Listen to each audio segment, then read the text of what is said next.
Olá, meu amigo, minha amiga, nós estamos aqui estudando o Trilho da Fé. E hoje nós estamos na aula 1 da revista número 1 também, falando sobre o tema Quem é Jesus? Olha o que está escrito na sua revista, na sua tela. Crer em Jesus antes de ser uma decisão humana, como se dependesse de nós, é uma ação de Deus que torna possível ao homem, com sua mente natural limitada e depravada, entender e aceitar que Deus o amou de tal maneira que enviou o seu Filho unigênito para salvá-lo, dando-lhe a vida eterna. Na aula de hoje nós queremos aprender sobre quem é Jesus. Quem é Jesus? Nós vamos ver na palavra do Senhor algumas verdades sobre Jesus. Você tem esta apostila em PDF aí à disposição. Você pode baixá-la para o seu computador, seguir a leitura à medida que você vai ouvindo e assistindo esta aula. Você também pode imprimir e estar preenchendo à medida que eu for lendo as perguntas e trazendo a você a resposta das mesmas. Então a Escritura vai apresentar Jesus como Deus, Messias, Filho de Deus, Salvador e Senhor. Jesus é apresentado nas Escrituras como Deus, Messias, Filho de Deus, Mediador, Salvador e Senhor. Se você olhar para estes textos, você der um destaque aí, você poderá ler todos eles aí, e com certeza você será edificado, você será fortalecido e vai gerar um conhecimento amplo na sua vida por conhecer mais e mais a Jesus. Mas vem uma grande pergunta. Qual é a pergunta? Como podemos fazer para conhecer a Jesus, tendo em vista que ele viveu há tantos anos atrás? Se ele viveu há tantos anos atrás, como que eu posso fazer para conhecer a Jesus? E é o próprio Jesus que vai responder esta pergunta para nós. Em João 5,39 está escrito: examinai as Escrituras, porque julgais ter nelas a vida eterna, e são elas mesmas que testificam de mim. Se eu quero conhecer a Jesus, eu preciso ir para a Bíblia. Mas você pode perguntar, mas como que a Bíblia foi escrita? 2 Pedro 1, 20 a 21 fala: sabendo primeiramente isto, que nenhuma profecia da Escritura provém de particular elucidação, porque nunca jamais qualquer profecia foi dada por vontade humana. Entretanto, homens santos falaram da parte de Deus, movidos pelo Espírito Santo. Santo quer dizer separado. Homens santos, separados por Deus, falaram da parte do Senhor, movidos pelo Espírito Santo. Três coisas importantes. Eram pessoas santas, separadas, santificadas. Elas estavam falando da parte de Deus e não da parte delas, mas estavam falando também movidas pelo Espírito Santo, conduzidas pelo Espírito Santo. Nós vamos estudar, quando entrarmos na revista número 2, sobre a pessoa do Espírito Santo. E ali você vai ser impactado, você vai ser abençoado e você vai ser tremendamente fortalecido sobre a pessoa bendita e poderosa do Espírito Santo de Deus. E quando chegarmos lá também, eu vou disponibilizar para você um PDF, um livro meu, que fala sobre o Espírito Santo, e você poderá ler em PDF aí, gratuitamente, para abençoar a sua vida. A única coisa que eu peço a você, se você for edificado, se você está realmente aprendendo, que você compartilhe isso com outros, passe tudo isso para outras pessoas, para outros assistirem também essas aulas, para que mais e mais vidas sejam abençoadas. Você não paga um centavo sequer, você não paga nada, é gratuito, é tudo feito aqui pela Igreja Central de Cascavel, onde eu tenho a honra de ser o pastor titular desta igreja. Estamos aqui para te servir e para te abençoar. Então você viu a resposta 2, a Bíblia chamada Escrituras foi escrita para nos apresentar o projeto de Deus para as nossas vidas. E Deus usou homens santos, movidos pelo Espírito Santo, tomados por Deus, para falarem da parte de Deus. 2 Pedro 1, 20 a 21. Muitas pessoas conheceram a Jesus e esses conviveram com Jesus, deram o seu testemunho a respeito de Jesus. João Batista, Simão, André, samaritanos, centuriões que com ele estavam, que guardavam ali a Jesus na crucificação. Então, quando alguém conviveu com o outro, quando alguém viu, presenciou algo, ela vai testemunhar, o seu testemunho é mais forte. E quando tem uma, duas, três, quatro, cinco, mais de uma, né? 2, 3, 4, 5, 6 testemunhas, aquilo torna-se mais real. O depoimento traz a veracidade dos fatos. João Batista, ele disse, no dia seguinte viu João a Jesus que vinha para ele e disse, eis o Cordeiro de Deus que tira o pecado do mundo. Olha que João Batista diz, ele é o Cordeiro de Deus que tira o pecado do mundo. Pois de fato vi e tenho testificado que ele é o Filho de Deus. Olha o que ele diz em João 1, colocado lá à direita da sua tela agora. Pois eu de fato vi e tenho testificado que ele é o Filho de Deus. É o Cordeiro de Deus que tira o pecado do mundo e ele é o Filho de Deus. Testemunho de João Batista. Simão Pedro, o que Simão Pedro falou? Ele falou alguma coisa? Mas vós, continuou ele, quem dizeis que eu sou? Pedro disse, tu és o Cristo, o Filho do Deus vivo. Tu és o Cristo, o Filho do Deus vivo. Olha o testemunho de Simão Pedro. André, ele achou primeiro o seu próprio irmão Jesus, a quem disse, achamos o Messias, que quer dizer Cristo. Ele achou primeiro o seu próprio irmão Simão, a quem disse, achamos o Messias, que quer dizer Cristo. Então André está dizendo lá, nós achamos o Messias, que quer dizer Cristo. Veja que coisa extraordinária. Os samaritanos disseram àquela mulher, já agora não é pelo que disseste que nós cremos, mas porque nós mesmos temos ouvido e sabemos, eu tenho ouvido, eu sei que este é verdadeiramente o Salvador do mundo.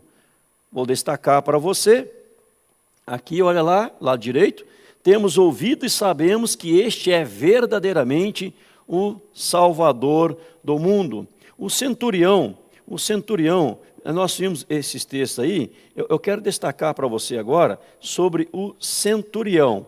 Vou melhorar aqui para você a tela. O centurião, oficial romano, que presenciou a morte de Jesus. O que ele diz? Os centuriões que com ele guardavam a Jesus, vendo o terremoto e tudo que se passava, ficaram possuídos de grande temor, disseram, verdadeiramente, este era Filho de Deus. Então o que o centurião disse? Verdadeiramente, este era Filho de Deus. Veja o testemunho, vou repetir. João Batista, Simão, André, os samaritanos, várias pessoas. O centurião, os que com ele guardavam a Jesus. Este é verdadeiramente o Salvador do mundo. Este é o Messias. Ele é o que tira o pecado do mundo. Estava dando o testemunho de Jesus. Mas o próprio Jesus também deu o testemunho do seu caráter. O que Jesus falou sobre ele? João 5,18. Por isso os judeus ainda mais procuravam matá-lo, porque não somente violava o sábado, mas também dizia que Deus era o seu próprio Pai, fazendo-se igual a Deus. Então Jesus disse que ele era igual a Deus. Deus é o seu Pai. João 6,35. Eu sou o pão da vida. Quem me segue jamais terá fome, o que crê em mim jamais terá sede. Ele se apresenta agora como o pão da vida, o que nos sustenta. João 8,12. De novo lhes falava Jesus dizendo, eu sou a luz do mundo. Quem me segue não andará nas trevas, pelo contrário, terá a luz da vida. Ele fala que ele é o pão da vida, o sustento, ele é a luz da vida. Se eu não quero andar em trevas, eu preciso andar em Jesus. João 14, 8 e 9. Filipe pergunta, Senhor, mostra-nos o Pai, eu quero ver Deus. Jesus fala, Filipe, há tanto tempo estou convosco, não me vês, não me tens conhecido. Quem vê a mim vê o Pai, como diz tu, mostra-nos o Pai.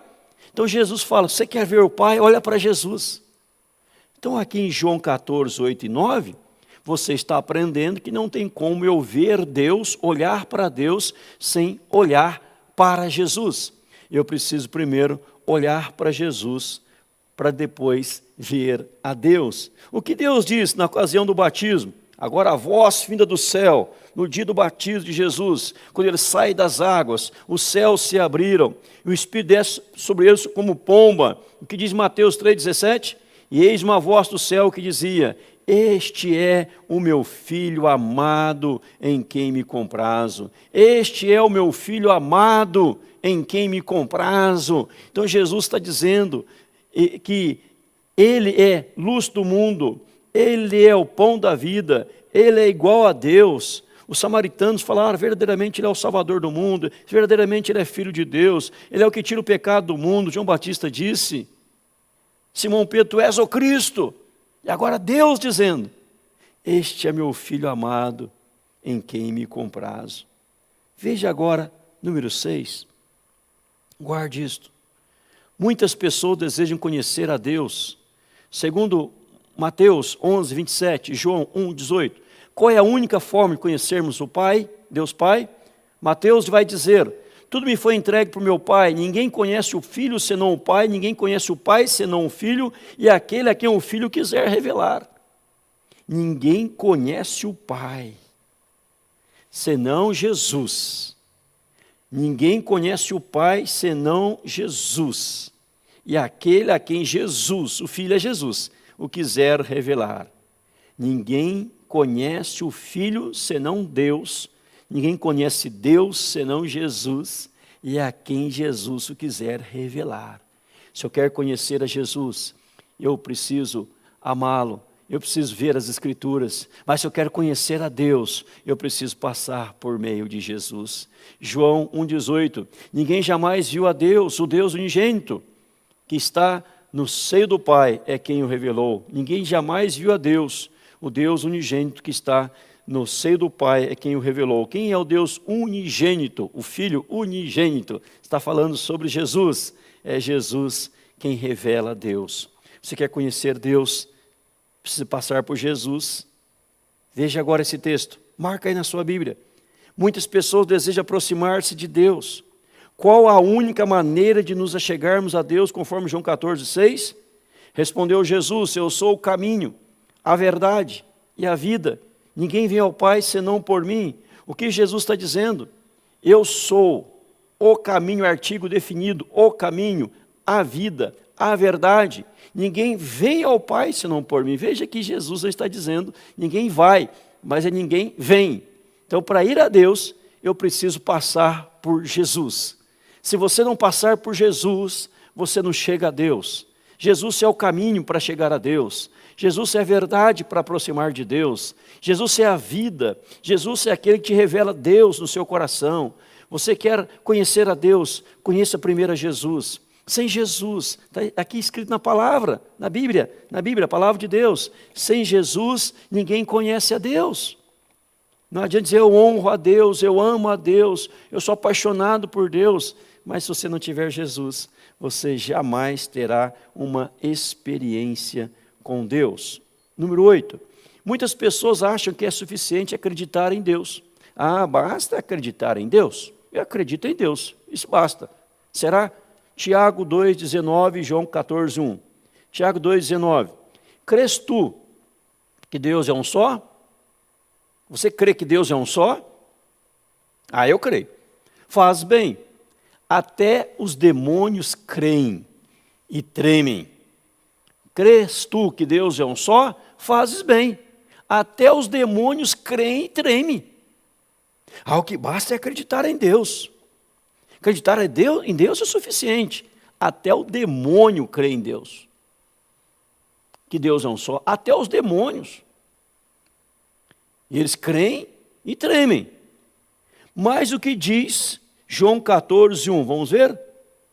Não se turbe o vosso coração. Credes em Deus. Crede também em mim.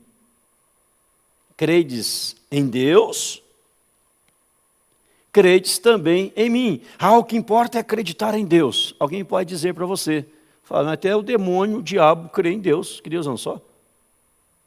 O que muda é crer em Jesus. Credes em Deus, credes também em mim. Pois se eu não creio em Jesus, eu posso dizer, Deus é Deus, Deus é o Senhor, Deus é o Senhor, é o único Senhor. Mas se eu não creio em Jesus, não adianta nada. Ele é o caminho, Ele é a verdade, Ele é a vida. Eu preciso crer em Jesus. Está compreendendo? Está entendendo? E nós estamos falando à luz da palavra de Deus. Aí vem essas perguntas aí, vamos responder juntos? Acreditar em Deus é o bastante? Absolutamente não. O que devemos fazer além de crer em Deus, Pai? Crer no Deus Filho. João 14:1, credes em Deus, crede também em mim. De acordo com João 20 e 31, porque as Escrituras nos revelam o que Jesus Cristo fez e quem Ele é, vamos ver lá? E dizendo isso, lhes mostrou as mãos e os lados, alegraram-se, portanto, aos discípulos ao verem o Senhor. Então mostraram as mãos, eles alegraram por ver o Senhor. Agora o 31. Estes, porém, foram registrados para que creiais que Jesus é o Cristo, o Filho de Deus, e para que crendo tenhais vida em seu nome. Então não basta olhar para Jesus, não basta saber que é Jesus, não basta saber que está diante de Jesus, mas é preciso também crer em Jesus. Então, por que as Escrituras, ou para que as Escrituras revelam o que Jesus Cristo fez por nós? Olha lá, vou ler de novo para você, está do lado direito. Estes, porém, foram registrados para que creiais que Jesus é o Cristo, o Filho de Deus, e para que crendo tenhais vida em seu nome. Vou destacar, para que creiais que Jesus é o Cristo, o Filho de Deus, e para que crendo tenhais vida em seu nome. Eu preciso crer. Quando for ali mostrado as mãos e o lado, eles alegraram-se por verem o Senhor. Mas não é só ver, eu vi, maravilha. Agora eu preciso crer que Jesus é o Filho de Deus, e crendo, eu vou ter vida em seu nome. Então, para que creiais que Jesus é o Cristo, o Filho de Deus, e para que crendo tenhais vida em seu nome, ok? Então, muitas coisas, se você ler o verso 30 também desse capítulo, João 20, verso 30, vai dizer que muitas outras coisas foram escritas, mas muitas outras coisas foram feitas, mas nem todas foram escritas. E as que foram escritas para que possamos crer que Jesus é o Filho de Deus, e crendo, possamos ter vida em seu nome, em nome de Jesus. Número 10. Agora, diante de todos estes testemunhos, que tal você escrever com suas próprias palavras sua opinião sobre quem é Jesus? Escreva aí, digite aí, quem é Jesus para você? O que ele representa para você? Nesta aula estamos falando sobre quem é Jesus. E vamos dar sequência. Nós falamos, ministramos sobre quem é Jesus. E vamos na segunda aula já falar para que Jesus veio ao mundo. Não perca. Até a próxima aula, querendo o Senhor. Que Deus o abençoe.